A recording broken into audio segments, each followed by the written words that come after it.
I was 1 hour away from giving birth when my husband packed his suitcase and walked out the door, not to the hospital but to the airport to travel with his parents.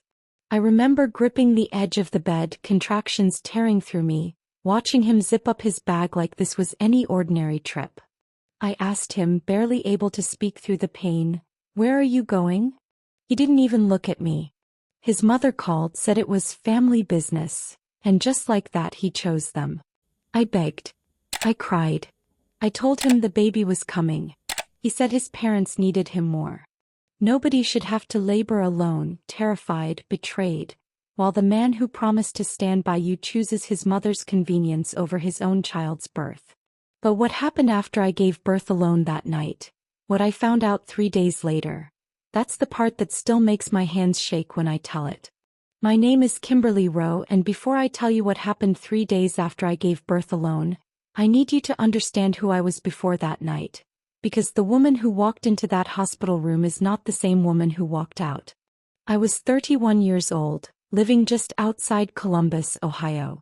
I had spent 6 years building a life with my husband, Derek. 6 years of trying to get pregnant, 6 years of doctor's appointments, negative tests, and quiet grief we never talked about out loud. When I finally got pregnant, it felt like the universe had decided to forgive me for something I didn't even know I'd done wrong. Derek's parents, his mother especially, never liked me. From the very first dinner I had with them at their house in Naples, Florida, his mother, Diane, looked at me like I was a stain on her son's future. I wasn't from the kind of family she approved of. I didn't go to the right schools. I didn't come from money. And no matter how hard I worked, how many degrees I earned, how much I gave to that family, I was never going to be enough in her eyes. But I loved Derek. And for a long time I told myself that was enough to survive his mother's coldness. When I got pregnant, I thought things would change. I thought a grandchild would soften her. Instead, Diane started calling more, inserting herself into every decision. The nursery colors, the baby's name, even which hospital I'd deliver at. Derek never pushed back. Not once. He'd just say, "That's just how she is, don't take it personal," as if erasing my voice in my own pregnancy was something I should shrug off. I want to pause here and ask you something because I think you already know the answer in your own life. How many times have you watched someone you love choose the comfort of not confronting their parents over standing up for you? If that's ever happened to you, I want you to comment the word "seen" below because what I'm about to tell you gets so much worse, and I need you to still be here with me when it does. 3 weeks before my due date, Diane called Derek and told him his father had important business in Scottsdale, Arizona, and wanted the whole family to come along, including Derek, for what she called one last trip before the baby changes everything. I remember standing in the kitchen 9 months pregnant, listening to Derek's side of that call, and feeling my stomach drop before he even hung up the phone. I told him no. I told him I was due any day and I needed him here. He looked at me and said, "It's only a few days, Kimberly. The baby's not due for 3 more weeks. My parents need this." I begged him to reconsider. I reminded him what we'd been through to get to this pregnancy, how many years of loss it took to get here. He hugged me, told me he loved me, and left anyway 2 days later. I told myself it would be fine. 3 weeks. He'd be back with time to spare. Then, exactly 1 hour before I went into labor, my body proved every promise wrong. I felt the first contraction while I was folding tiny onesies on our bed, alone in a house that suddenly felt enormous. I called Derek. He didn't pick up. I called again. Nothing. I texted him, "I think it's happening. Please call me." 20 minutes later he called back and I could hear wind and airport noise behind his voice from Sky Harbor. "I'm about to board a connecting flight," he said. "It's probably false labor, babe. Call the doctor." I told him it wasn't false labor. I told him the contractions were 4 minutes apart. And do you know what he said to me 1 hour before his own child was born? He said, "My mom needs me to help her with something right now, I'll call you back." He hung up. I sat there on the edge of our bed, alone, in more pain than I had ever felt in my life, and I understood something in that moment that I couldn't unknow. I was going to have to do this by myself. Not just the birth. All of it. If you've ever had a moment where you realized all at once exactly how alone you actually were in a relationship you thought was solid, I want you to stay with me because what I found out 3 days later didn't just break my heart. It changed the entire course of my life and the lives of everyone in that family. To understand how I ended up alone in that house, in labor with no one coming for me, you have to understand what our marriage actually looked like behind closed doors. Because from the outside people thought Derek and I had it all figured out. We met in Columbus 7 years ago at a mutual friend's barbecue. He was funny, attentive, the kind of man who remembered small details. My coffee order, the name of my childhood dog, the fact that I hated cilantro. For the first year he made me feel like the only woman in the world. I didn't know yet that his attentiveness came with a condition. As long as I didn't challenge his relationship with his parents, everything stayed easy. The first time I saw the pattern, we'd only been married 8 months. Diane called during our anniversary dinner, upset about a contractor at her house, and Derek left the restaurant to drive 40 minutes to her place in Naples. During our anniversary. When I brought it up later gently, he told me I was being insecure, and that family comes first. I remember thinking, wasn't I family now too? But I didn't say that out loud. I just absorbed it the way I absorbed so many moments like it over the years. It became a rhythm in our marriage. Diane would call and whatever I needed, whatever we had planned, would quietly dissolve. My birthday dinner canceled because Diane needed help picking out furniture. A weekend trip we'd saved for, canceled because Derek's father had a minor health scare that turned out to be nothing. Every single time Derek would tell me the same thing. You knew my parents were close to me when you married me. What he never seemed to understand, or maybe refused to understand, was that there's a difference between being close to your parents and being unable to exist as a husband when your mother calls. I wasn't asking him to abandon his family. I was asking him to remember he'd started one of his own. My sister Rachel, who lived across town in Westerville, used to warn me. She'd say, Kimberly, I love Derek, but that man will never choose you over Diane, and you need to decide right now if you can live with that. I always defended him. I told her people change once a baby comes. I told myself the same thing so many times I actually started to believe it. When I got pregnant for a few months, I really did think it was going to be different. Derek came to the first ultrasound. He cried when we heard the heartbeat. For a while he seemed present in a way he hadn't been before. I let myself hope. But by the second trimester, Diane was back to inserting herself into everything and Derek was back to letting her. She wanted to be in the delivery room. He wanted to pick the pediatrician. She once told me in front of Derek that I was too emotional to make good decisions right now, when I disagreed with her about the nursery. Derek said nothing. He just sat there like he always did, letting his silence do the choosing for him. I brought it up to him privately that night. I told him I needed him to set a boundary with his mother, that this was our baby, our home, our decision to make together. He got defensive immediately. He said I was trying to isolate him from his family. He said his mother had sacrificed everything for him and I should be more grateful she was even involved. I remember lying in bed that night, hand on my stomach, feeling my daughter move inside me and thinking, I am going to raise this child mostly by myself. I just didn't know yet how literally that was about to come true. Looking back now, every excuse I made for Derek was a small door I opened for what eventually happened. Every time I told myself he'll change, I was really telling myself, I'll accept less. And the truth is, by the time I was standing in that kitchen listening to him agree to leave for Scottsdale 3 weeks before my due date, some part of me already knew how this was going to end. I just wasn't ready to admit it yet. I had no idea that the trip to Scottsdale wasn't really about his father's business at all. I had no idea what Diane and Derek had actually been planning behind my back for months.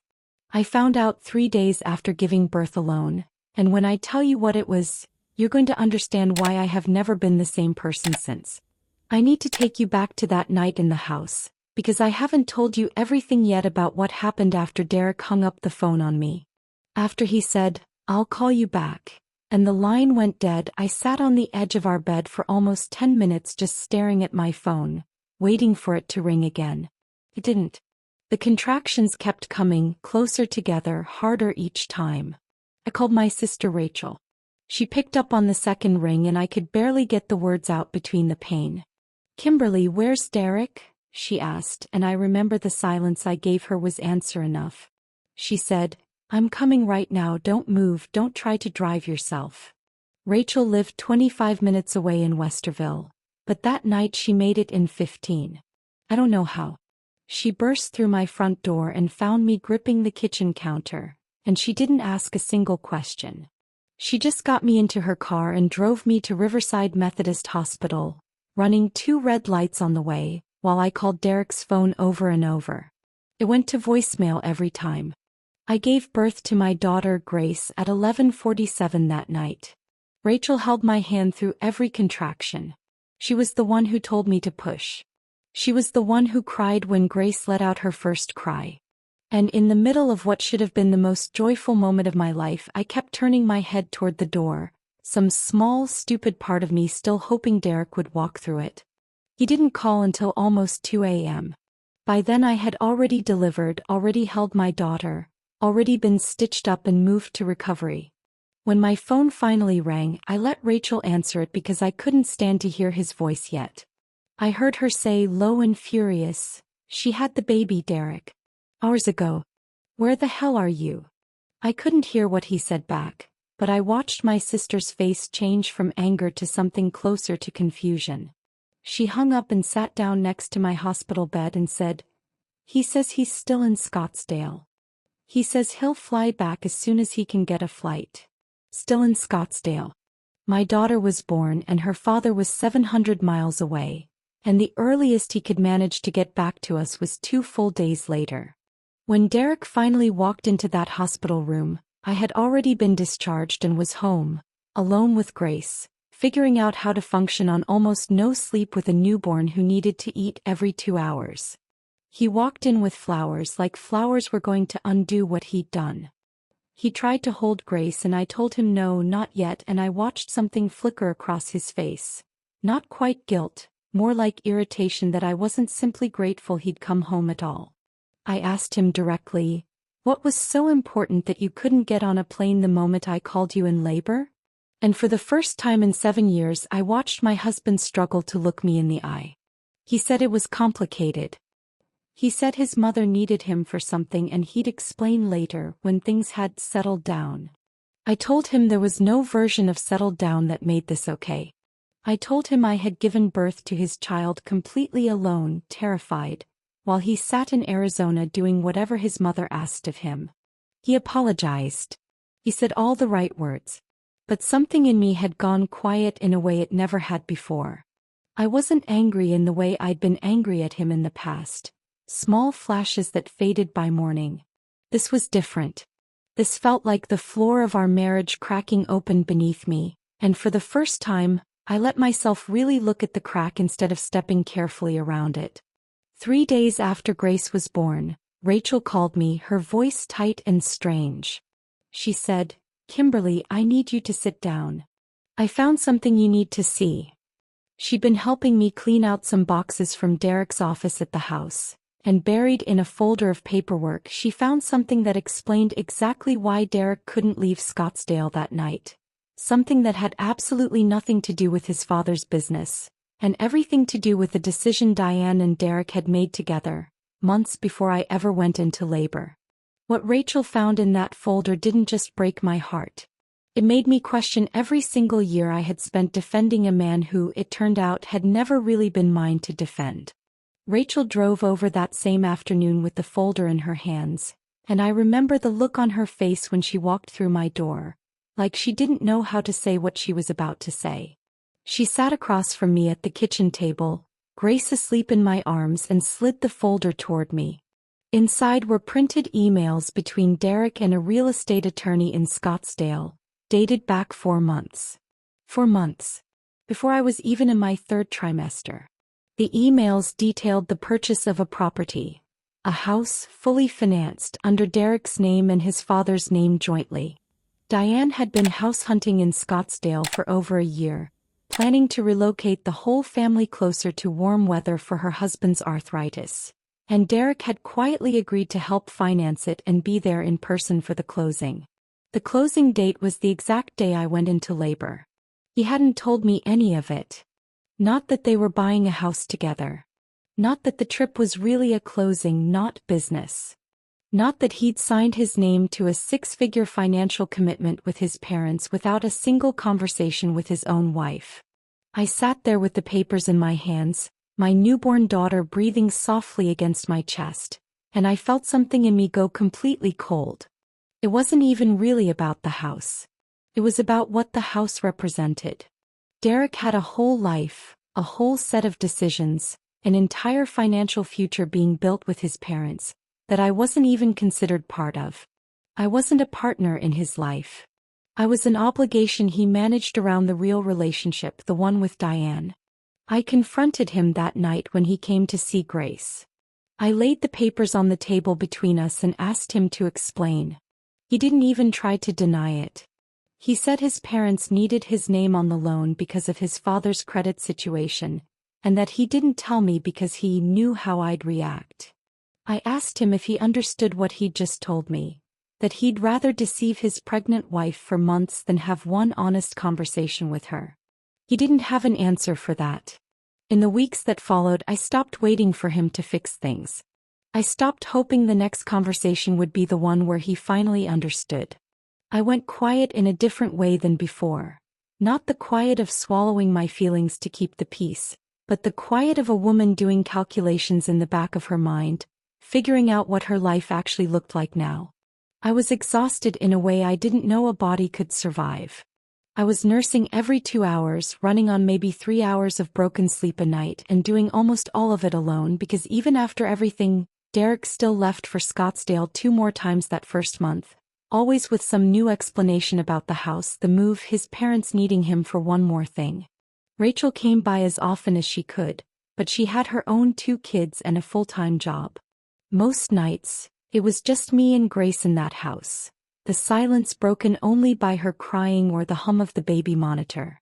I remember standing at the kitchen sink at 4 a.m. one night washing bottles, crying so hard I had to stop and grip the counter, not because of any one thing Derek had done, but because of the sheer weight of realizing I had built a family with a man whose first loyalty would never fully belong to me. I started keeping a folder of my own during those weeks, not out of some grand plan, just instinct. Every receipt Derek didn't tell me about. Every canceled plan for Diane. Every excuse. I didn't know yet what I was going to do with it. I just knew I needed proof somewhere that I hadn't imagined any of this. What I didn't know during those long silent weeks of feeding and rocking and crying alone at 4 a.m.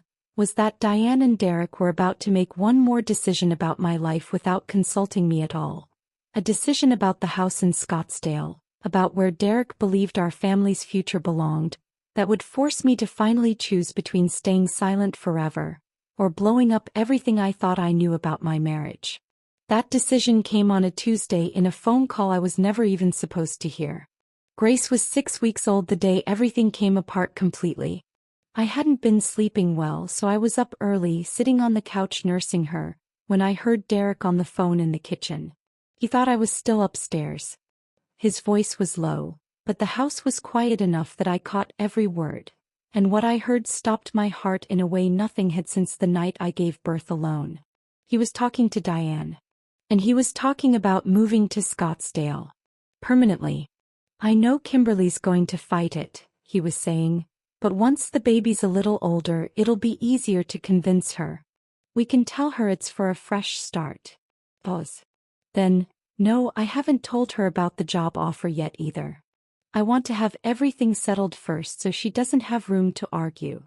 I sat completely still on that couch, my daughter at my breast, and listened to my husband plan the relocation of our entire family, including a job I knew nothing about, without a single word to me. He wasn't asking my opinion. He wasn't even planning to ask my opinion. He was planning how to manage me into agreeing, the same way you'd manage a difficult client or a stubborn business partner. When he walked back into the living room and saw my face, He knew immediately that I'd heard. I asked him straight out, "Were you ever going to tell me you're planning to move us to Arizona? Or was I just going to wake up one day and find out it was already decided?" He tried to backpedal, tried to say it wasn't finalized, that he was still figuring things out. But I'd heard the words myself. He wasn't figuring things out. He was figuring out how to control the outcome. I told him I wasn't moving anywhere, especially not to be closer to a mother-in-law who had spent 7 years making it clear I wasn't good enough for her son. He got angry then, angrier than I'd seen him in a long time. He said I was being selfish, that I never considered his needs, that his family's happiness mattered too. I asked him when, in the last 7 years, my needs had ever mattered to him the way his mother's did. He didn't answer. That was the night I stopped defending our marriage even to myself.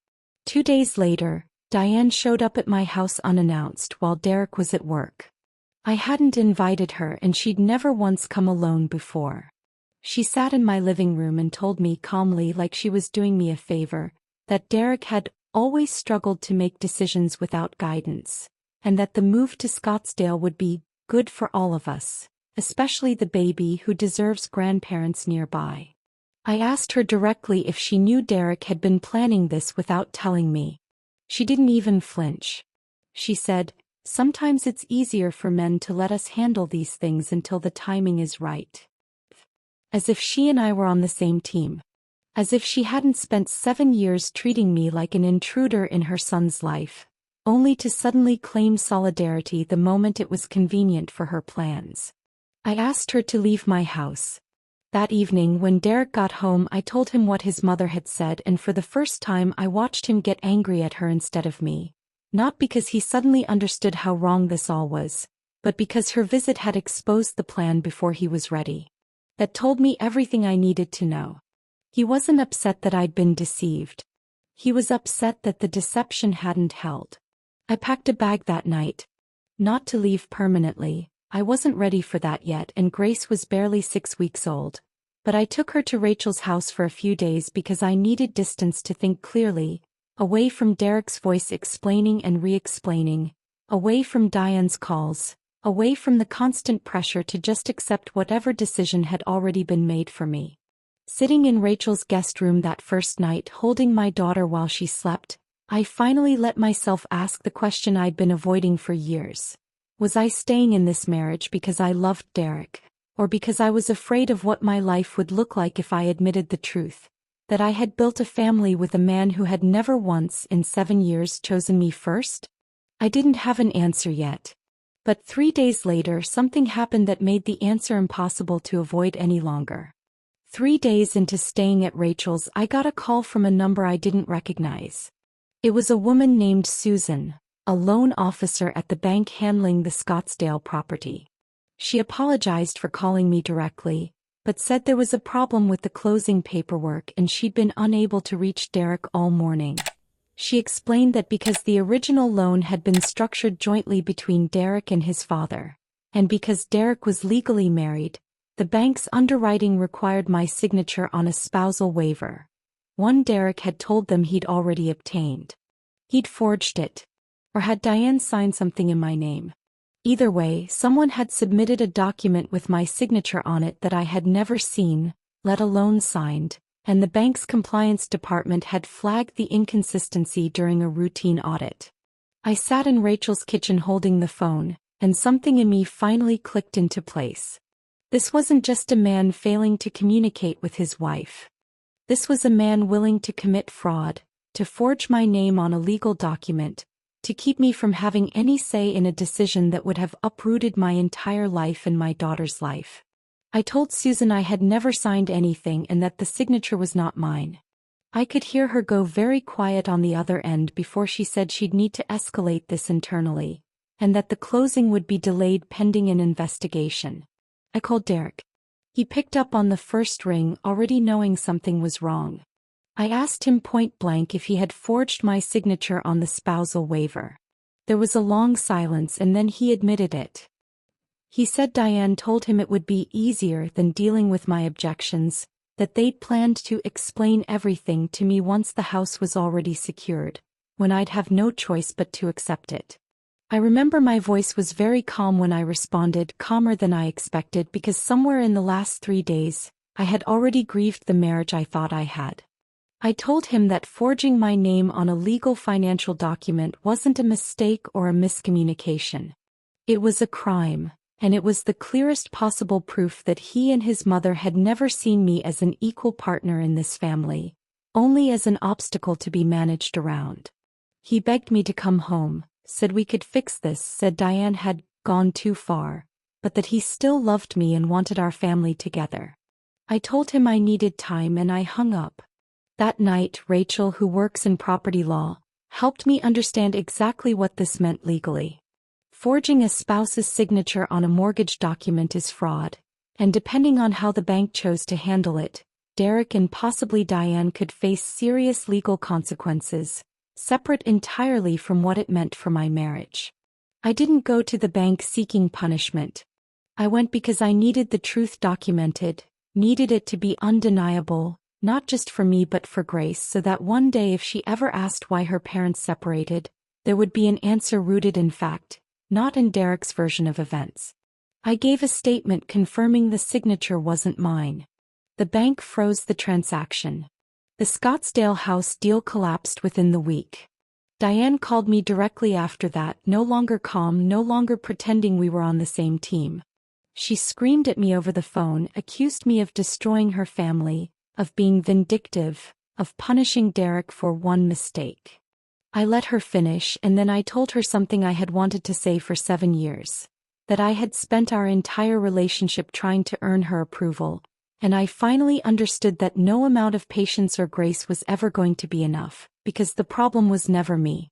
It was a son who could never separate his marriage from his mother's control, and a mother who never intended to let him try. Derek lost more than the house deal that week. His father, who had co-signed the loan and had his own credit exposed to the fraud investigation, was furious in a way Derek hadn't anticipated. For the first time in his life, his parents weren't shielding him from consequences. They were angry at him for dragging them into a legal mess. The golden boy who had always been protected finally faced a version of his family that wasn't unconditionally on his side. I stayed at Rachel's for another 2 weeks after that, giving myself space to think without Derek's voice, without Diane's manipulation, without the noise of a house that had never really felt like it belonged to me. Grace was growing fast, already smiling, already changing every single day, and I found myself wondering what kind of mother I wanted to be for her. Not one who taught her daughter by example, that love means accepting deception as long as the apologies sound sincere enough. I hadn't made my final decision yet about the marriage. But for the first time since Grace was born, I felt something other than grief when I thought about my future. I felt clarity. It's been 8 months since that phone call from Susan at the bank, and I want to tell you where things stand now, because I think you've earned the ending after everything I've shared with you. Derek and I are legally separated. Not divorced yet. Ohio requires a waiting period, and honestly I needed time too, time to be certain I wasn't making a decision out of anger that I'd regret later. But 8 months of distance only confirmed what I already knew sitting in Rachel's kitchen that day. I wasn't angry because of one bad decision. I was grieving a pattern I had spent 7 years calling love. Derek moved out about 2 weeks after the fraud investigation closed. The bank ultimately decided not to press criminal charges, largely because I declined to pursue it that far. Not for his sake, but because I didn't want Grace's first year of life defined by a courtroom. But the paper trail exists. It's documented. And Derek knows and Diane knows that the truth is on record permanently whether or not anyone ever acts on it further. He tried for a while to fix things. He showed up with flowers again the same way he did that first day home from the hospital. He asked for counseling. Part of me almost said yes, because 7 years doesn't disappear just because your eyes finally open. But every time we talked, the conversation eventually circled back to the same place. He still couldn't fully explain why he chose to protect his mother's comfort over his wife in labor, or why forging my signature had felt like a reasonable solution instead of an unthinkable betrayal. He kept using the word mistake. I needed him to understand it wasn't a mistake. It was a choice made repeatedly over years, by a man who had never learned how to be a husband first and a son second. Diane, to no one's surprise, has never apologized. The last time I spoke to her was the day I told her the truth about her role in all of this. She's since told mutual friends her own version of events, one where I'm the villain who destroyed her family over one house. I've stopped trying to correct that story. Some people will always need someone else to blame, and I've decided that person doesn't have to be me anymore. What surprised me most through all of this wasn't Derek's betrayal or even Diane's cruelty. It was how much stronger I became once I stopped bending myself into a smaller shape to keep the peace in that family. I went back to work part-time 3 months ago. I found a rhythm with Grace that's entirely mine, built on my own decisions, my own timeline, my own home. Rachel and I are closer than we've ever been.